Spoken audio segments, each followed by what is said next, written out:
The massive space station looked like a city floating in the stars. G1 pressed her face against the small window of the transport ship and tried not to show her fear.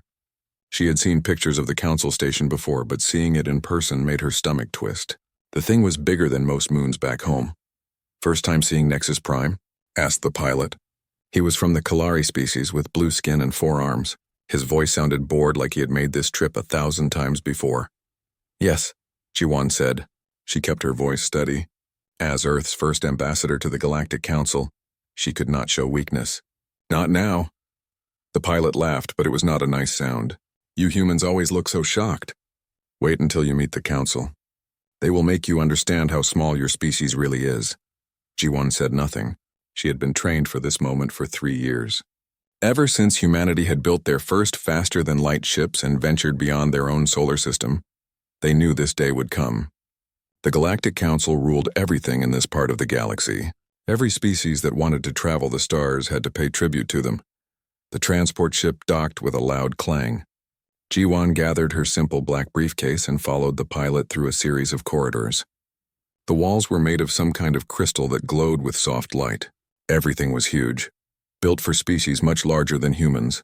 Other aliens walked past them. Some looked like giant insects. Others were made of living rock.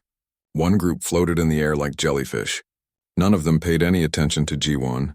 She was just another representative from another small species about to join the Council's empire. The Council chamber was enormous. The ceiling disappeared into darkness high above.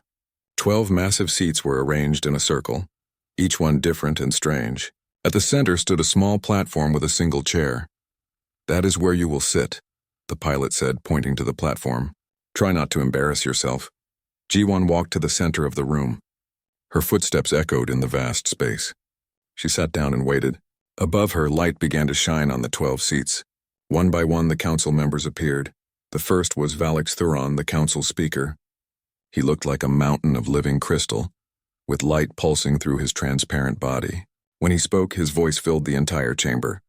"Welcome, human," Thuron said. The word human sounded like something dirty in his mouth. "I am Valix Thuron, speaker for the Galactic Council." "You represent the species called humanity, correct?" "I am Ambassador Ji-won of Earth," she replied. "I speak for the United Earth government and all human colonies." "Good," Thuron said.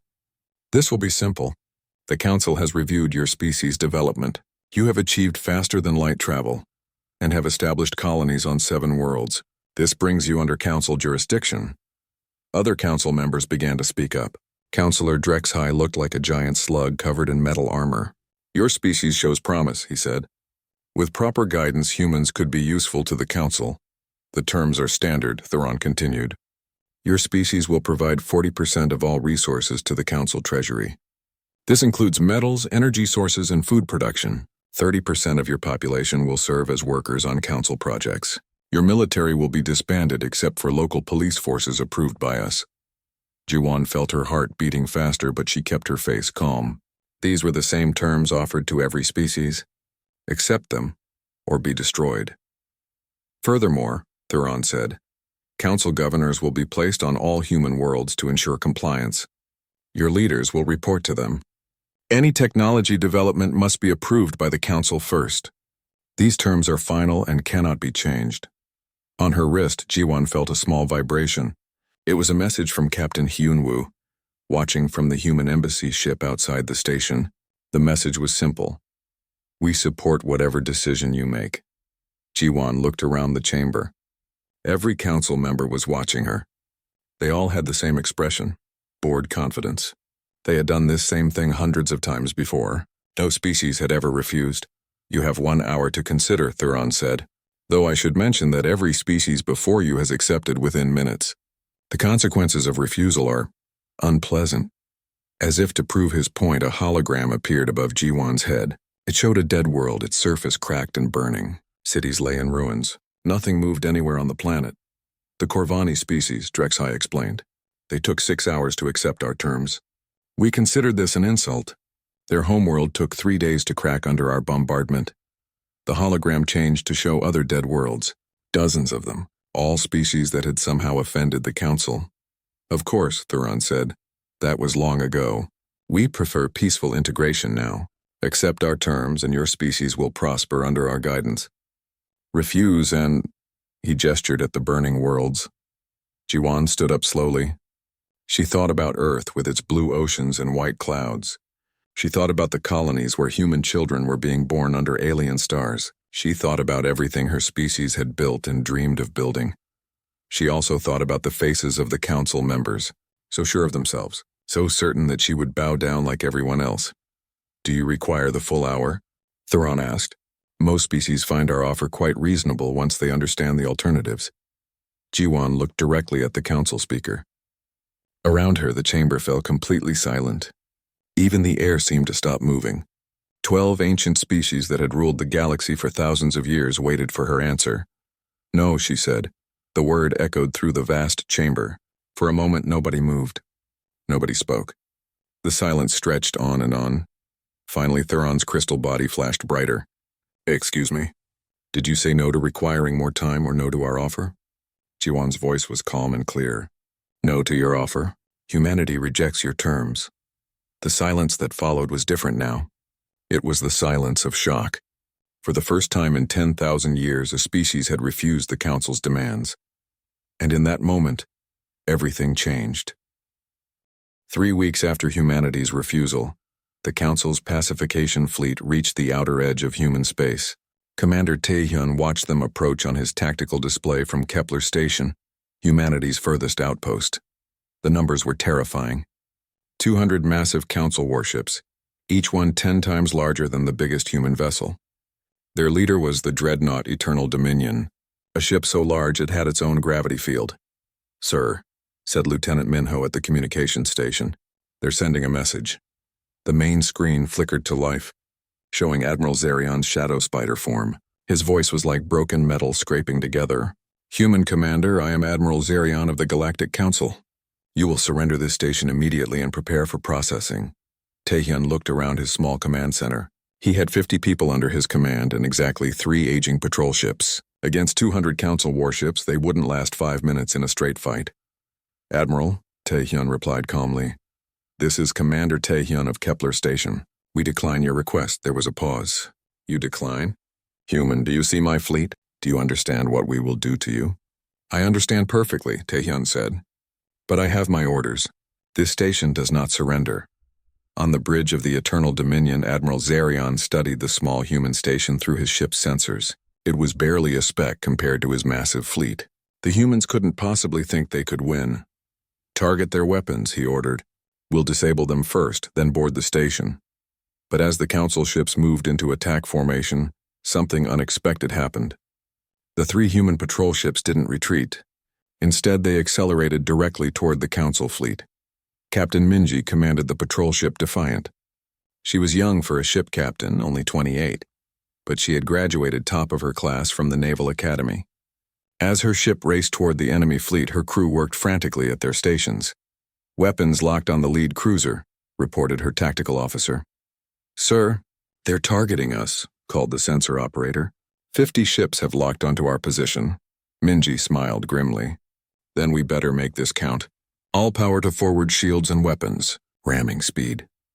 The first shots from the Council fleet lit up space around the 3 human ships. The patrol vessels were fast and small, but they couldn't dodge everything. The ship Thunder took a direct hit and exploded in a ball of fire, but the other 2 ships kept coming. The Council commanders couldn't understand it. These humans had to know they were going to die. Why weren't they retreating? Captain Minji's ship Defiant reached the Council formation and opened fire at point-blank range. Her weapons were tiny compared to the enemy's, but at close range they could still do damage. The Council cruiser Dominance lost its main shields and began venting atmosphere. All ships focus fire on that patrol vessel, Admiral Zarion ordered, but the humans were moving too fast and too erratically. The Council ships, designed for fighting at long range against terrified enemies, couldn't track the quick human vessels. The 3rd human ship, Courage, commanded by Captain Jinwoo, used a tactic that shocked everyone watching. Instead of firing weapons, he aimed his ship directly at a Council battleship and engaged his emergency engines. Sir, that human ship is on a collision course, reported Zarion's tactical officer. Impossible. No one would sacrifice their ship like that. But Jinwoo did exactly that. The patrol ship Courage smashed into the Council battleship at full speed. Both ships exploded in a massive fireball that could be seen from Kepler Station. Meanwhile, Captain Minji had managed to destroy 2 more Council ships using hit-and-run tactics. But her ship was badly damaged and she was surrounded by angry enemies. "Captain," her communications officer called out. "We're receiving a message from Admiral Zarian. He wants to talk." Zarian's face appeared on the screen. His shadow form was flickering with what looked like confusion. "Human Captain, why are you doing this? You cannot win. Surrender now and we will make your death quick." Minji looked directly at the alien admiral. Her ship was falling apart around her and she knew she had minutes to live. But her voice was steady and calm. "Admiral, I think you don't understand humans very well. We don't surrender. We don't kneel. And we definitely don't let bullies tell us what to do." She turned to her weapons officer. "Fire everything we have left." The Defiant's final salvo destroyed 1 more Council ship before the return fire finally overwhelmed her shields. The ship broke apart, but not before sending one last message on all frequencies. "Humans don't kneel." Back on Kepler Station, Commander Tae-hyun watched his 3 ships die. The sacrifice had cost the Council 5 ships and damaged several others, but his station was still surrounded by nearly 200 enemy vessels. Admiral Zarian's voice came over the communications again. "Commander, your ships fought bravely but uselessly. Surrender now or we will destroy your station." Tae-hyun looked at his crew. Every one of them was watching him, waiting for his decision. They were miners, engineers, and researchers, not soldiers, but they were humans. "Admiral," Tae-hyun said, "I told you before, this station does not surrender. Then you will all die for nothing." "No," Tae-hyun replied. "We'll die for something very important. We'll die free." The bombardment of Kepler Station lasted 3 hours. The small outpost had no heavy weapons, but the defenders fought back with everything they had. They used mining lasers as weapons. They turned their fusion reactors into bombs. When the Council Marines tried to board the station, the humans fought them in the corridors with simple tools and desperate courage. In the end, Kepler Station was destroyed. But the cost to the Council was much higher than anyone expected. The final human transmission, sent just before the station's reactor overloaded, was broadcast across the galaxy. "This is Commander Tae-hyun of Kepler Station. We held for 3 hours against 200 ships. We made them pay for every meter. To all humans receiving this message, make them pay. To all aliens listening, this is what freedom looks like. It's worth fighting for." The explosion of Kepler Station's reactor was so powerful it damaged 12 more Council ships. On Earth, Dr. Young-soo was monitoring deep space communications when he detected something remarkable. Encrypted messages were being sent between different star systems. Dozens of them. "Admiral Minho," he called excitedly, "you need to see this. I'm picking up coordinated transmissions from subjugated worlds across the galaxy. They're talking to each other." Admiral Minho studied the data. "What are they saying?" "It's hard to decode, but the basic message seems to be the same everywhere. They're organizing. They're planning something." On Vorthan Prime, Kael'tor received a coded message from resistance groups on 5 other worlds. The message was simple. "The humans showed us the way. Are you ready to walk it?" He looked at Nixara and the other gathered workers. They had been planning in secret for weeks now, inspired by humanity's defiance. Tonight they would act. "Send the reply," he told their communications specialist. "Tell all the groups we are ready." Across the galaxy, similar messages were being sent. The aquatic Zephyrians were sabotaging their tribute facilities. The Krithari swarms were overwhelming their overseers. Even on some Council member worlds, younger generations were asking uncomfortable questions about their empire. Admiral Zarian, still recovering from the shocking resistance at Kepler Station, received reports that worried him deeply. Minor uprisings had begun on 17 different worlds. Tribute shipments were being delayed or sabotaged. For the first time in Council history, their subjects were fighting back. But the most disturbing report came from his intelligence officers. They had analyzed the human behavior during the battle, and their conclusion was deeply troubling. "Sir," the intelligence chief reported, "the humans didn't fight like they expected to win. They fought like they expected to inspire others. Every action they took was broadcast across the galaxy. Every sacrifice was made as publicly as possible." Admiral Zarian felt something he had never experienced before. Doubt. Are you saying they wanted to die? No, sir. I'm saying they wanted their deaths to mean something. And based on the uprising reports we're receiving, they succeeded.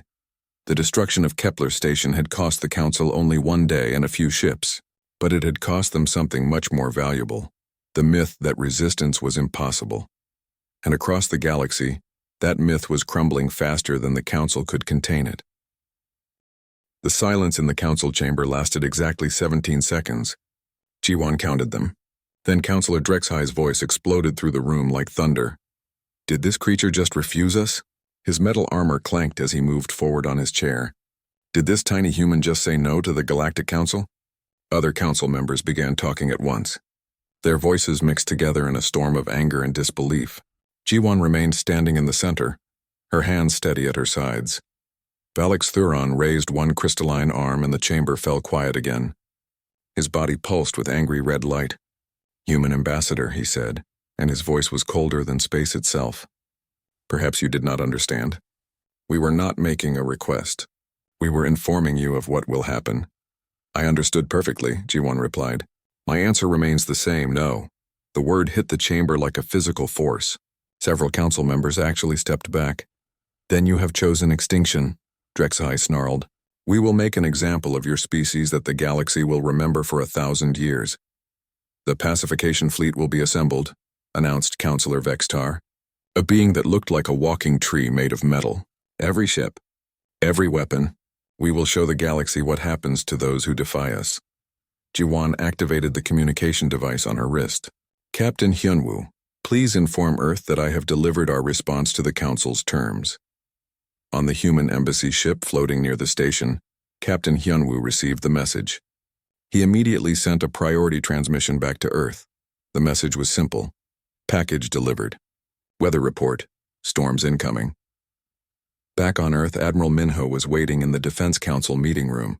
When the message arrived, he looked around the table at the other military leaders and civilian officials. Dr. Yoonji, the government's chief advisor on alien species, was reviewing data about Council military tactics. It's done, Admiral Minho said. G1 delivered our answer. The Council is mobilizing their fleets. President Nayeon, attending the meeting by video link from the capital, nodded grimly. How long do we have? Intelligence suggests their fleets will take at least 2 weeks to fully assemble, Dr. Yoonji said. They're not used to actual military action. For the past 1,000 years, they've relied on reputation and fear. That's about to change, Admiral Minho said. But we knew this was coming. Operation Defiance is already in motion.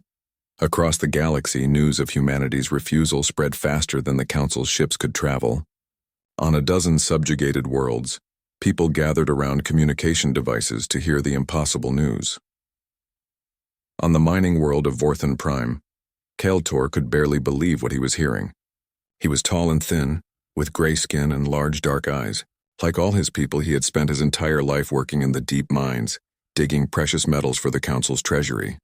They actually said no, he whispered to his friend Nixera.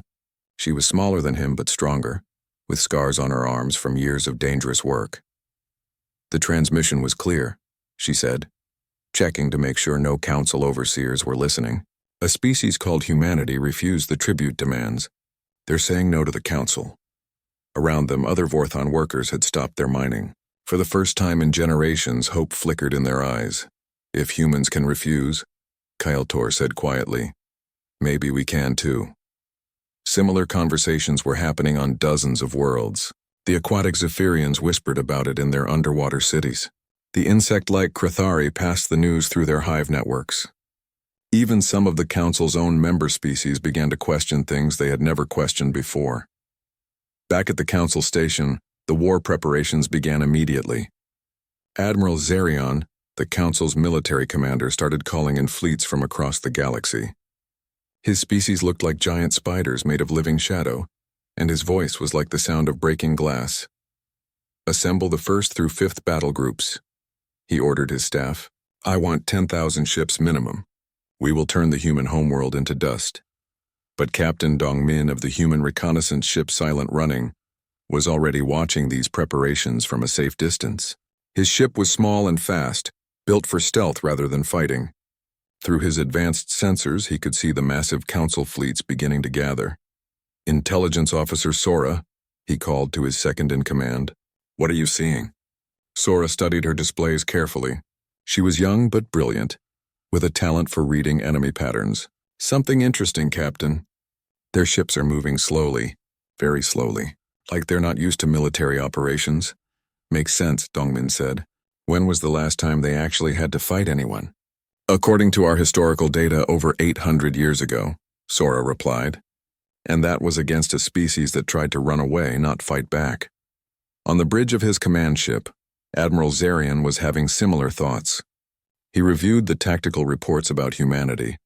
They were a young species with limited technology and only a few dozen worlds. This should be simple, but something bothered him.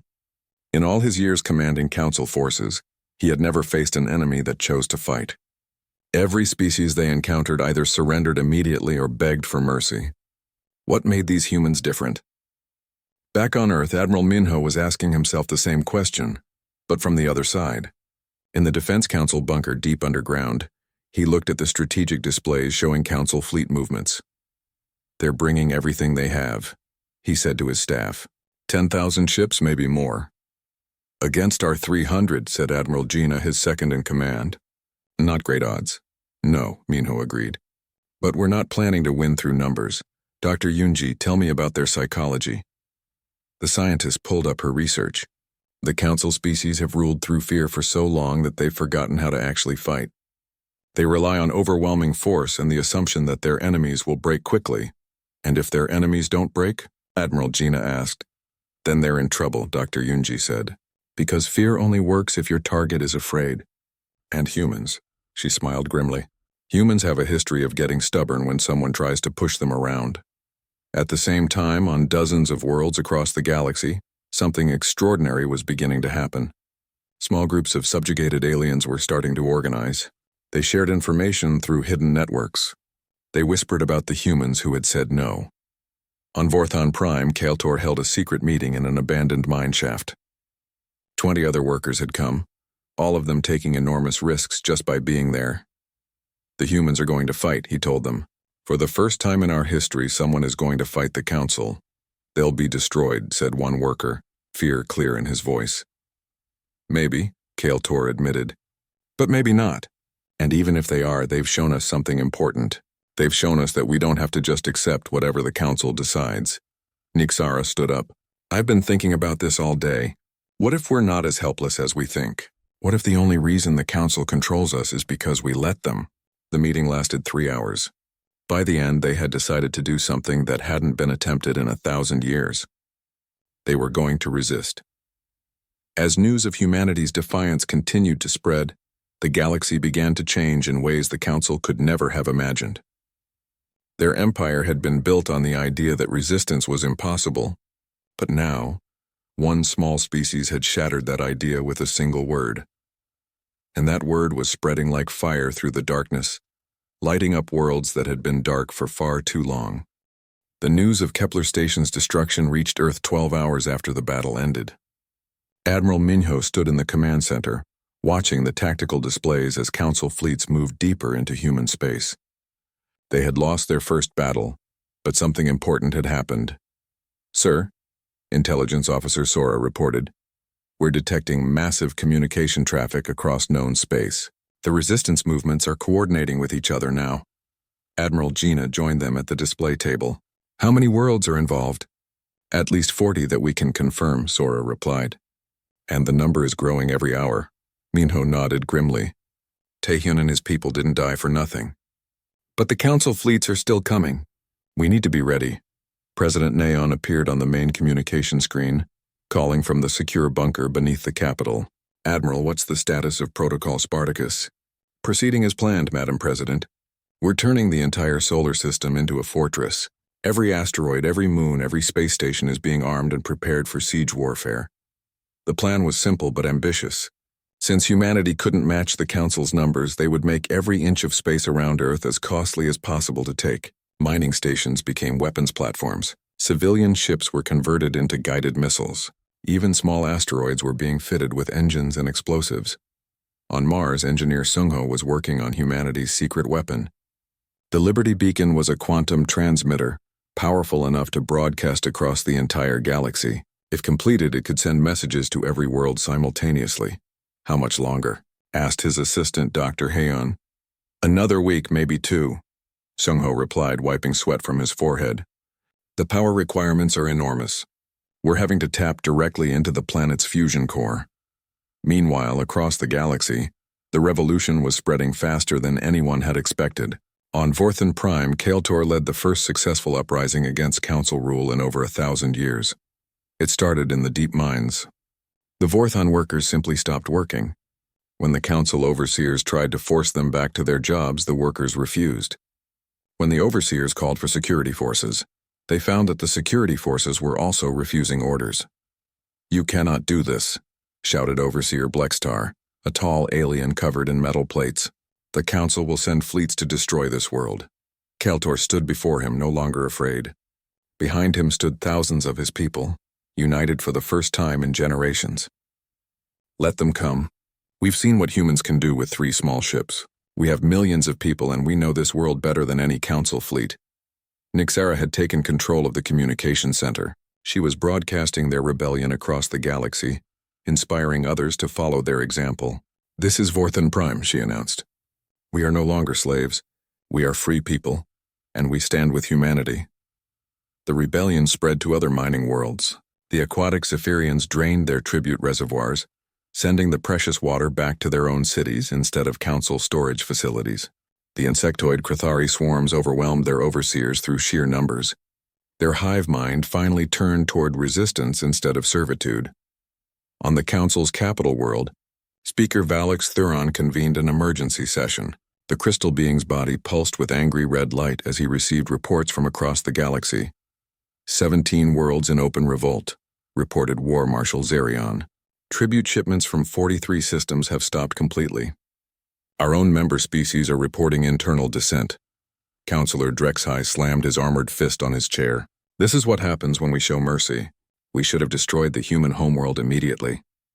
But Prism Singer Ilyana, one of the younger council members, disagreed. Her species looked like living light given form, and her voice was like music when she spoke. "The humans were never the real problem. The problem is that our empire was built on fear, and fear only works until someone shows it can be overcome." "Are you suggesting we negotiate with these rebels?" Thuron demanded. "I'm suggesting that perhaps 10,000 years of oppression was enough," Ilyana replied calmly. "Maybe it's time to consider a different approach." The council chamber erupted in angry voices. Some members called for total war against all rebellious worlds. Others wondered if their empire was already lost. Back in human space, Captain Hyunwoo commanded the defense of the Outer Ring, a collection of mining asteroids and small stations. His small fleet of 30 ships faced a council force of over 300 vessels, but the humans had learned from Kepler Station. Instead of meeting the enemy in open battle, they used hit-and-run tactics. They hid among the asteroids and struck when the council ships were spread out. They used the debris fields as cover, and made every kilometer of space dangerous for the invaders. "Sir," reported his communications officer, "we're receiving a priority message from Earth. The Liberty Beacon is almost ready." Hyunwoo smiled. The council thought they were fighting for territory. They didn't understand that humanity was fighting for something much more powerful, an idea. On Earth, President Naeon met with her top advisors in the deep bunker. The situation reports were mixed. Human forces were putting up stronger resistance than expected, but they were still being pushed back toward Earth itself. "The council fleets will reach Earth's orbit in 6 days," Admiral Minho reported. "We've cost them over 100 ships, but they still outnumber us 20 to 1. What about the resistance movements?" the president asked. Dr. Yunji pulled up a galactic map. Red dots showed worlds in active rebellion. 67 systems now and growing. The council is having to split their forces to deal with uprisings across their entire empire. "But will it be enough?" asked Admiral Gina. Before anyone could answer, Engineer Sung-ho's voice came over the communication system. "Madam President, this is Mars Control. The Liberty Beacon is online and ready for transmission." President Naeon stood up. This was the moment they had all been waiting for. "Patch me through to the entire galaxy." The Liberty Beacon activated, sending its signal to every inhabited world in known space. On thousands of planets in hundreds of languages, people heard the same message. This is President Neon of Earth, speaking for all free peoples of the galaxy. For 10,000 years, the Council has ruled through fear and oppression. They told you that resistance was impossible. They told you that freedom was a dream. They were wrong. The message continued, broadcasting humanity's story to the galaxy. How they had said no to the Council's demands. How they had fought impossible odds at Kepler Station. How they were now preparing to defend their homeworld against the greatest fleet ever assembled. "We do not ask you to fight for us," the President said. "We ask you to fight for yourselves. We ask you to choose freedom over slavery, hope over fear. We stand together or we fall apart. But if we must fall, let us fall as free beings, not as slaves." The transmission reached every corner of the galaxy. On Council worlds, younger generations heard it and began to question their leaders. On subjugated worlds, resistance movements gained new strength. But perhaps most importantly, it reached the Council fleet approaching Earth. Admiral Zarian listened to the human president's words and felt something crack inside his certainty. "Sir," his tactical officer reported, "we're receiving priority messages from the capital. 17 more worlds have declared independence in the last hour." Captain Dongman, still shadowing the Council fleet with his reconnaissance ship, watched their formation begin to change. Ships were being pulled away to deal with rebellions. The mighty fleet that had left Council space was being scattered across the galaxy. On Earth, Admiral Minho received the same intelligence reports. "They're weakening," he told his staff. "Every world that rebels is another nail in their coffin." But he knew the real test was still coming. Even weakened, the Council fleet approaching Earth was still massive. And when it arrived, humanity would face its greatest challenge yet. In her quarters aboard the embassy ship, Ambassador G1 prepared her final report to Earth. She had started this whole crisis with a single word. Now, as she watched the galaxy tear itself apart around the simple idea of freedom, she wondered if that word had been worth everything that followed. Then she thought about Kepler Station and the brave people who had died rather than surrender. She thought about Keltor and the Vorton miners who had chosen freedom over safety. She thought about millions of beings across the galaxy who were finally standing up for themselves. Yes, she decided, it had been worth it. Sometimes the most important word in the universe is the simplest one: no. The final battle for Earth began at dawn on the 6th day. Admiral Jinwoo stood on the bridge of the defense station Humanity's Hope, watching as the massive Council fleet dropped out of faster-than-light travel at the edge of the solar system. Even reduced by rebellions across the galaxy, the Council force was still enormous. Over 8,000 ships of various sizes, led by Speaker Valix Thuron himself aboard the mega-dreadnought Eternal Order. The crystalline being had come personally to end the human rebellion once and for all. "Sir," Communications Officer Heian reported, "we're receiving transmissions from across the galaxy. Rebel fleets are moving to support us." Jinwoo looked at the tactical display in amazement. Ships were coming from dozens of worlds. The Vorthan fleet, led by Kaltor in a converted mining vessel, aquatic Zephyrian submarines that could fight in space, even some ships from Council member worlds crewed by young aliens who had chosen freedom over tradition. "How many?" he asked. "Over 3,000 ships, sir. Not as big as the Council fleet, but they're coming." On the bridge of the Eternal Order, Valix Thuron was receiving similar reports. His crystal body flickered with angry light as he read the intelligence updates. "Admiral Zarion," he commanded, "how many of our own member species have sent ships to aid the humans?" The Shadow Spider Admiral checked his reports reluctantly. 7 species, Speaker. Mostly younger crews who have rejected their government's orders." "Traitors," Thuron snarled. "We will deal with them after we finish the humans." But even as he spoke, more reports arrived. The rebellion had spread to over 100 worlds now. The Council's 1,000-year empire was falling apart faster than they could hold it together. On Earth, Admiral Minho coordinated the defense from his command bunker. Every human ship was in position. Every asteroid fortress was armed and ready, but he knew they needed more time for the rebel fleets to arrive.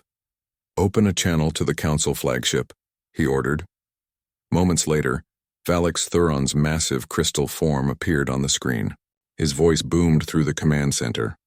"Human Admiral, I am Valix Thuron, Speaker of the Galactic Council. You will surrender immediately or we will turn your world into dust." "Speaker Thuron," Minho replied calmly. "I am Admiral Minho of the Earth Defense Force. Before we begin this battle, I want you to understand something. We are not fighting for territory or resources. We are fighting for the right to be free. Freedom is an illusion, Thuron replied. Order is the only truth. We have maintained peace in this galaxy for 10,000 years. You've maintained fear, Minho corrected. But fear only works until someone shows it can be overcome. We showed the galaxy that your empire could be challenged. Now look around you. How many worlds are in rebellion? How many of your own people have turned against you? Thuron's crystal body pulsed brighter. It does not matter. After we destroy Earth, the others will remember their place. Will they? Minho asked. Or will our destruction inspire even more resistance? Speaker, you're fighting the wrong war. You're trying to kill an idea, and ideas are harder to destroy than planets. Before Thuron could reply, Captain Hyunwoo's voice came over the communication system. Admiral, the first rebel fleets are arriving. Vorthan ships dropping out of FTL at Sector 7. The battle began with the Council's traditional overwhelming bombardment. Thousands of ships opened fire on the human defenses simultaneously, but the humans had learned from every previous encounter. They didn't try to match the Council's firepower. Instead, they made every shot count. Captain Minji's sister, Commander Gina, led a squadron of converted civilian ships in a desperate attack on the Council's left flank. Her ships were armed with mining charges and industrial lasers, but they used them with deadly precision. Remember Kepler Station, she broadcast to her squadron. Make them pay for every meter. The asteroid fortresses Admiral Minho had prepared proved their worth.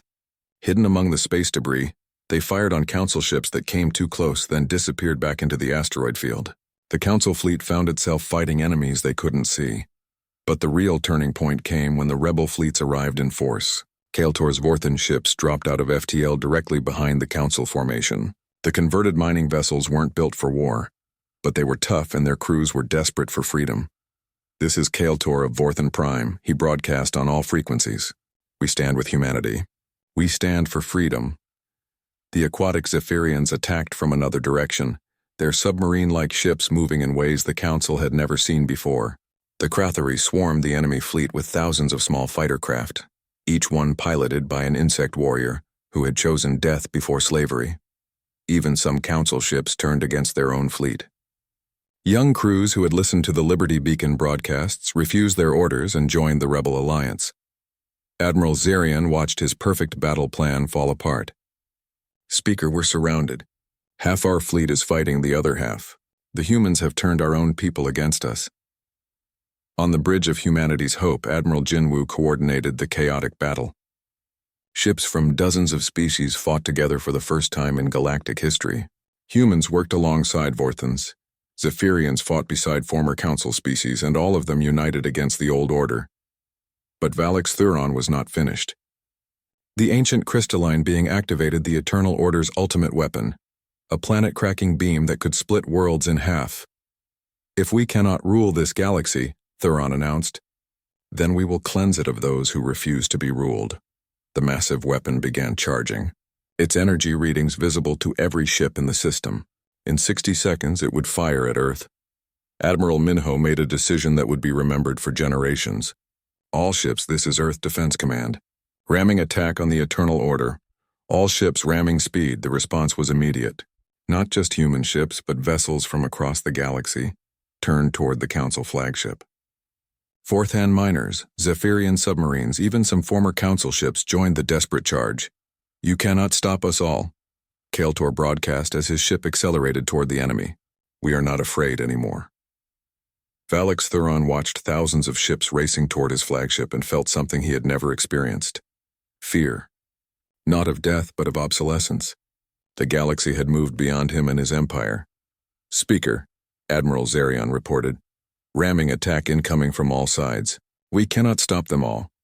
The first ships reached the Eternal Order just as its planet-killer weapon finished charging. The explosions lit up space like a new star being born. Ship after ship smashed into the massive dreadnought, each impact weakening its shields and armor. Commander Taehyun's brother, Captain Young-soo, piloted his ship directly into the weapon's focusing array. The explosion destroyed the planet killer just as it fired, sending its beam harmlessly into space.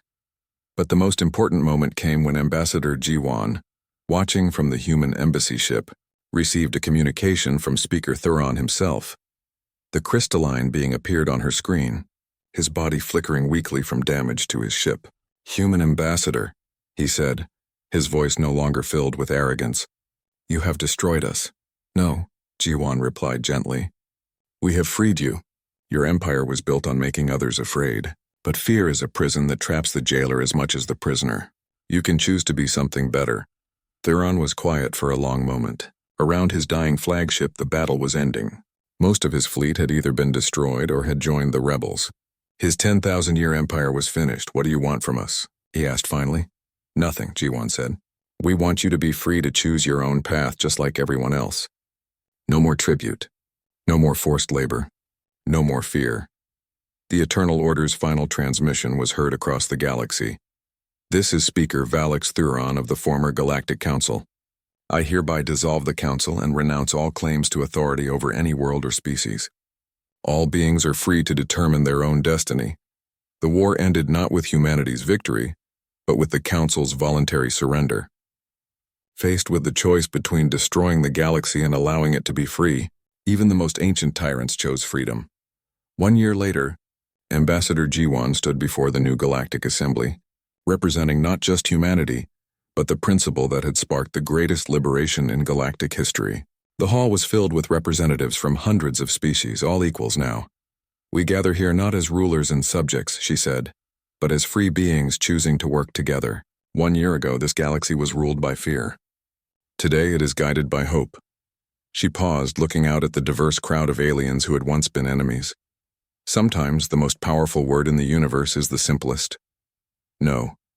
We said no to tyranny. We said no to fear. We said no to the idea that some beings are born to rule while others are born to serve. The memorial to the war that followed bore a simple inscription in thousands of languages. They said no, and the galaxy became free. But Ji-won knew the real victory wasn't in the battles they had won, or the empire they had destroyed. The real victory was in the simple truth they had proven, that freedom was worth fighting for, and that even the smallest voice could change everything if it had the courage to speak. The word that had started it all was no. Thanks for you,